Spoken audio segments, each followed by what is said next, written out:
A convivência ela é difícil porque nós não podemos mudar os demais. A única coisa que podemos fazer é mudar a nós mesmos. O estoicismo, que é uma escola que está tanto em moda, não é? Ele costuma dizer que existem coisas que dependem de nós e coisas que não dependem de nós.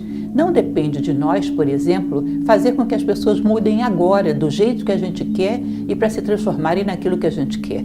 Isso é uma decisão da pessoa, se ela quer se transformar, se ela quer se modificar, em que direção vai ser essa transformação. Nós podemos dar exemplo, nós podemos incentivar, aconselhar, mas não podemos obrigar ninguém a mudar.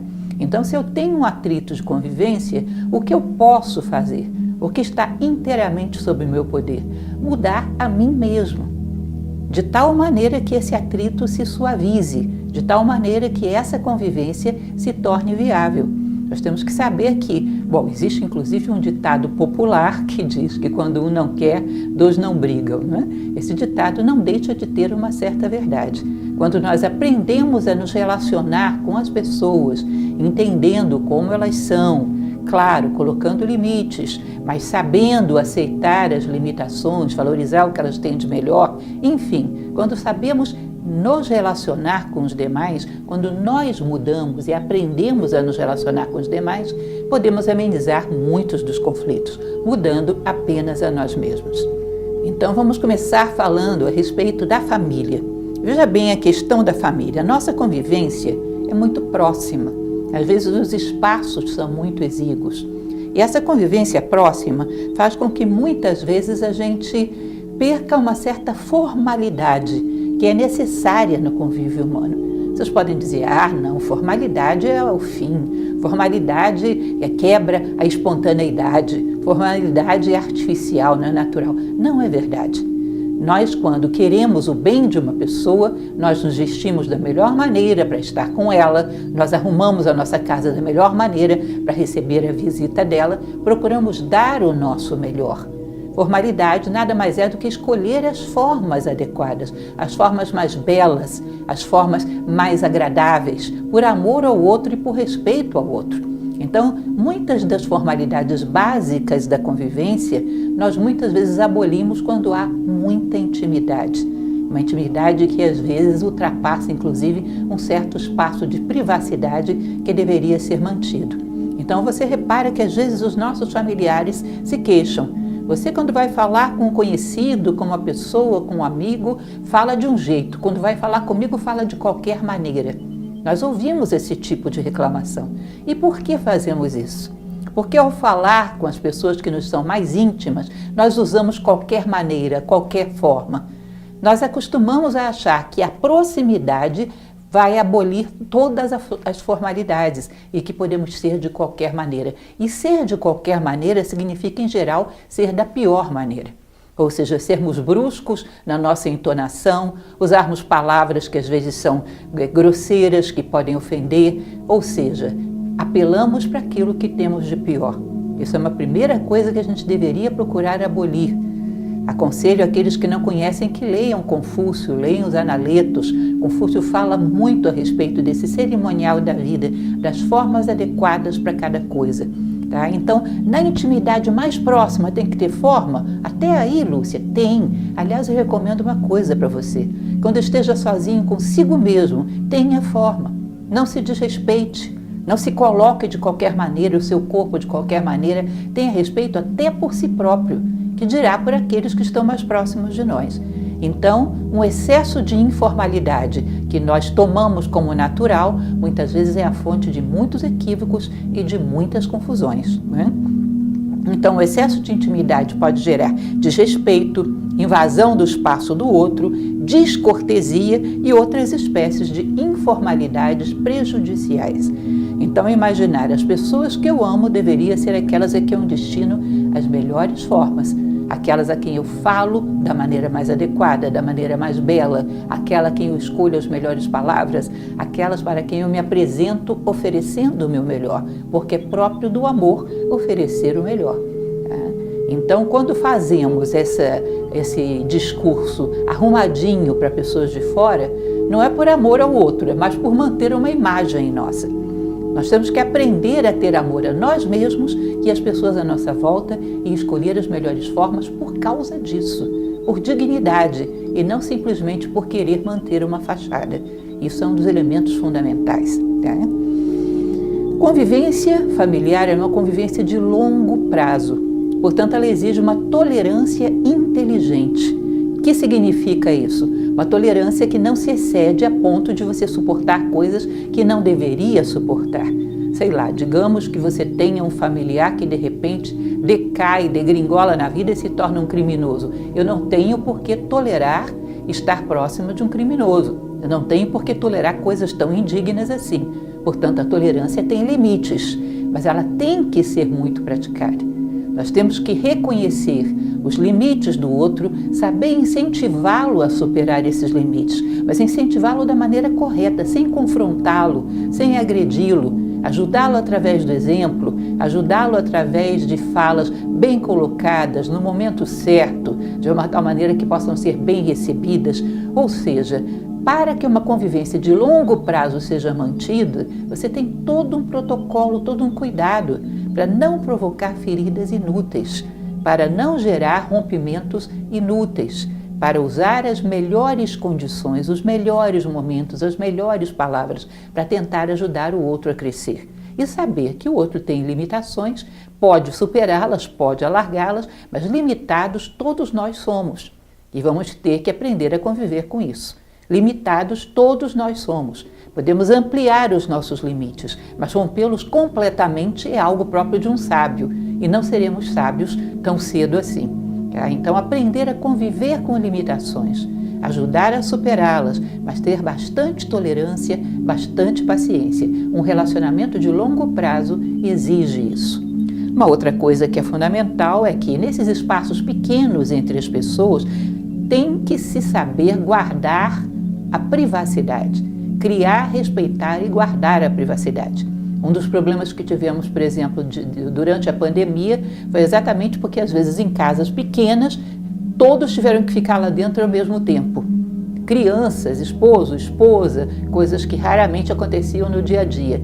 E os espaços foram muito invadidos. Ou seja, às vezes as pessoas não tinham um momento de solidão, um momento que pudessem ficar ali se dedicando ao trabalho delas, sem muitas interrupções. Isso gerou muitos problemas. Muitas vezes orientei as pessoas durante a pandemia quanto a isso. Mas isso não é só uma questão de exceção, é uma questão de vida como um todo. Tem determinadas coisas da nossa vida pessoal que têm que ser resguardadas, que nós não devemos romper essa privacidade mínima, porque é desagradável, nos expõe, é desagradável para nós e para o outro, por muito íntimo que seja. Os cuidados com a nossa higiene pessoal, os nossos elementos mais privativos, mais próprios da nossa personalidade, tem um espaço que é só nosso e que isso tem que ser preservado, ainda que haja uma convivência muito estreita, de espaços muito estreitos. Saber se colocar da melhor maneira diante do outro e reservar aqueles momentos mais desagradáveis que a vida física exige para a privacidade. Saber criar um ambiente onde você sempre se mostra da melhor maneira possível para o outro. Isso não é artificial, isso não é fingir, isso é amor. É querer dar o seu melhor para o outro. Então a privacidade tem que ser respeitada. Por muito íntimos que sejamos, a privacidade tem que ser respeitada.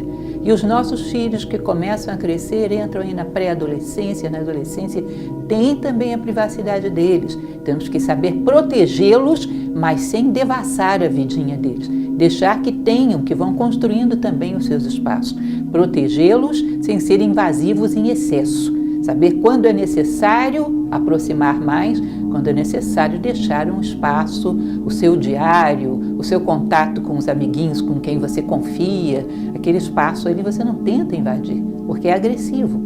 E ensinando cada um a criar a sua privacidade. É claro que às vezes temos que entrar para protegê-los dentro de um computador, numa relação que a gente acha suspeita, e isso, quando é necessário, não se discute.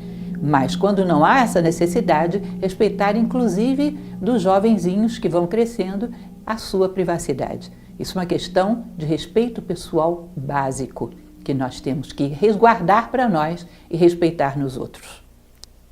Bom, como a filosofia pode nos ajudar nessas questões tão delicadas da convivência em família, que provocam tantos atritos? Nós, em Nova Acrópole, sempre trabalhamos com algumas orientações que ajudam muito. Vejam bem, primeiro, confiança na vida e aceitação dos desafios que nos cabem. Se eu confio na vida, eu sei daquilo que dizia o imperador Marco Aurélio, estoico: nada acontece ao homem que não seja próprio do homem. Portanto, eu não fico com aquela dúvida: essa família eu caí aqui por engano, essa não é a família que eu gostaria de ter, essa é a família que você necessita ter. Se você nasceu aqui é porque existe uma necessidade de experiência dentro desse contexto familiar. Portanto, aceite-o, considere-se como um integrante dele e veja o que você pode fazer por esse contexto familiar.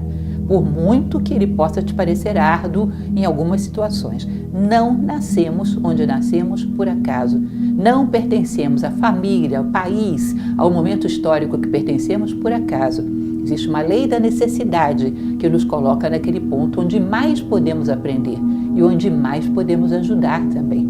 Então, temos que aceitar, esse é o contexto, essa é a família a qual eu pertenço. Como eu posso interagir de maneira a me preservar e a ajudar esse grupo também, no máximo que eu possa, a crescer, a estar o mais harmonioso possível, a estar o melhor possível. Evitar excluir pessoas.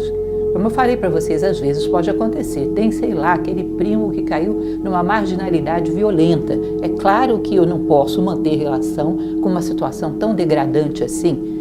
Mas, na medida do possível, quando as situações não são tão radicais, nós temos que procurar encontrar uma distância e um ritmo onde tudo se harmonize.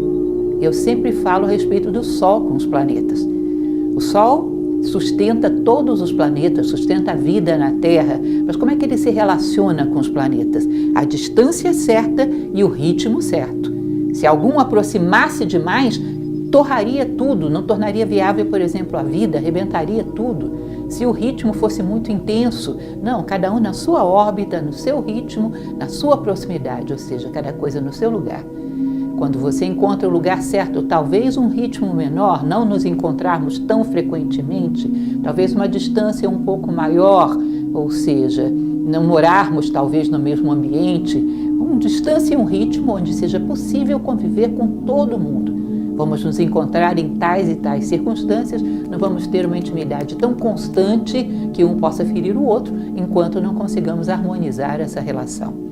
Então é como o Sol com os planetas, é uma questão de distância e de ritmo e você não precisa excluir ninguém ou quase ninguém. Consegue harmonizar-se com todas as pessoas. Aceitar limitações e saber reconhecer méritos. Não existe nada que ajude mais, que faça com que você tenha mais abertura com uma pessoa do que reconhecer os méritos dela. Todo mundo é dual. Ela pode ter defeitos, pode ter limitações e imagine que eu quero ajudar essa pessoa a superar essas limitações. A abertura que eu crio de confiança é reconhecer o que ela tem de bom. Quando eu reconheço o que ela tem de bom, ela confia, ela se abre, ela percebe que trabalhamos a favor dela. E aí, com muita sutileza, podemos entrar naqueles momentos específicos, apontando alguns pontos que poderiam ser melhorados. E ela sente que isso é para seu benefício, que você não quer confrontá-la nem quer feri-la, você quer ajudá-la. Então, reconheça os méritos de todo mundo, faça com que as pessoas saibam aquilo que elas têm de bom. Isso vai criar um ambiente muito mais propício para ajudarmos as pessoas a mudarem. Reconhecer como um dever teu ajudar o grupo a crescer. Ou seja, eu vou estar nos ambientes onde está o grupo, sei lá, no jantar que vou ter hoje à noite, ou naquele domingão em que toda a família se reúne. Eu sei quando os assuntos estão derivando para alguma coisa atritiva. Saiba se colocar de uma maneira que você corte esses andamentos. Entre com um assunto que não tem nada a ver e corte aquele andamento. Evite que as conversas, você pode interferir para que esses pontos de encontro sejam mais harmoniosos. Entre com um assunto que corte aquele andamento que está sendo dado à conversa. Corte quando a conversa decai muito para coisas muito vulgares, ou seja, você pode se comprometer em, pelo fato de você pertencer a esse grupo, melhorar o nível do grupo. Entrar sabendo interromper quando as coisas estão degringolando para um lado que normalmente prejudica o grupo. Isso é uma arte que pode ser praticada. Ter sempre aquele assunto, falar do tempo, falar de alguma coisa, onde você entre com esse assunto e interrompa quando as coisas vão degringolando para um lado que você está vendo que não vai ser muito bom. Quando você se compromete em melhorar o nível do grupo, você sabe exatamente quando é prudente interferir. O que mais?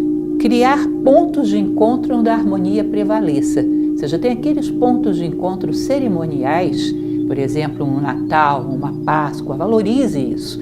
E alguns mais constantes, né? De vez em quando, sei lá, os domingos em família. Esses pontos de encontro, procure torná-los o mais harmoniosos possíveis, através da tua presença. Procure fazer com que as pessoas se alimentem, se valorizem. Esses momentos de encontro são muito valiosos para estreitar laços de respeito, de afetividade. São momentos realmente cerimoniais. Procure fazer com que esses pontos de encontro sejam valorizados. Não fique sempre fugindo disso. Isso tem uma importância para esse grupo. De vez em quando você tem que estar ali, estar nesses pontos de encontro, mas procurando preservá-los no maior nível possível, interferindo para que eles aconteçam no melhor nível possível. Reforçar solidariedade e compaixão dentro dos limites da dignidade. O que significa isso? Reforçar solidariedade e compaixão é fazer com que todo o grupo saiba que todo mundo vive crises, todo mundo vive problemas, de repente um perde o emprego, o outro tem um problema pessoal sério. Saberem todos que estejam onde estiverem, o grupo estará solidário ajudando. Haverá solidariedade, haverá compaixão. É claro que existem exceções, como eu falei para vocês. Os limites da dignidade são uma pessoa que decaiu para algo muito radical, não dá para a gente acompanhar. Seria absurdo. Mas as crises da vida, essas que às vezes nos deixam em buracos afetivos, em buracos financeiros, em situações delicadas, essas pessoas têm que sentir que nós estamos ali para isso. Que temos compaixão, que temos solidariedade, que temos vínculos que jamais nos deixarão sozinhos. Isso é uma das coisas mais preciosas que existe dentro de uma família. E nós vamos ver que dentro da amizade também deve existir esse mesmo elemento. Solidariedade, compaixão, quando ganhamos, ganhamos juntos, quando perdemos, perdemos juntos. Estamos juntos nessa, temos vínculos, vínculos reforçados conscientemente pelo grupo. Bom, e agora falando sobre as amizades. Amizade já é uma coisa diferente. Amizade não é uma coisa tão fácil assim de se construir. Ela é construída, ela não é encontrada gratuitamente. Eu encontrei uma pessoa, estabeleci uma relação. Se estabelecer um contato, um coleguismo, que pode cessar daqui a pouco, você não encontra mais, nenhum dos dois se procura, ou uma circunstância qualquer afasta um do outro e nunca mais ouvem falar um do outro. Um contato ocasional, ou uma convivência por motivos de trabalho ou qualquer coisa assim, pode gerar um coleguismo que pode ser promovido a uma amizade ou não. A promoção à amizade tem que contar com afinidades e admiração mútua. Ou seja, como diz Cícero lá no seu livro sobre a amizade, uma verdadeira amizade estabelece-se em função daquilo que cada um tem de melhor. Ou seja, eu admiro muito o caráter dessa pessoa. Olha como é honesto, olha como é íntegro. Olha como é uma pessoa boa, solidária, como ajuda as pessoas à sua volta. Ou seja, a verdadeira amizade se estabelece por uma admiração, por valores comuns, por afinidades em coisas muito elevadas. E aí, uma vez que essa amizade se estabelece em relação a esses pontos, ela perdura tanto tempo quanto perduram esses pontos. Se eu nunca deixar de ser generoso, se eu nunca deixar de ser honesto, eu nunca perderei esse amigo, porque é em torno disso que nós nos unimos.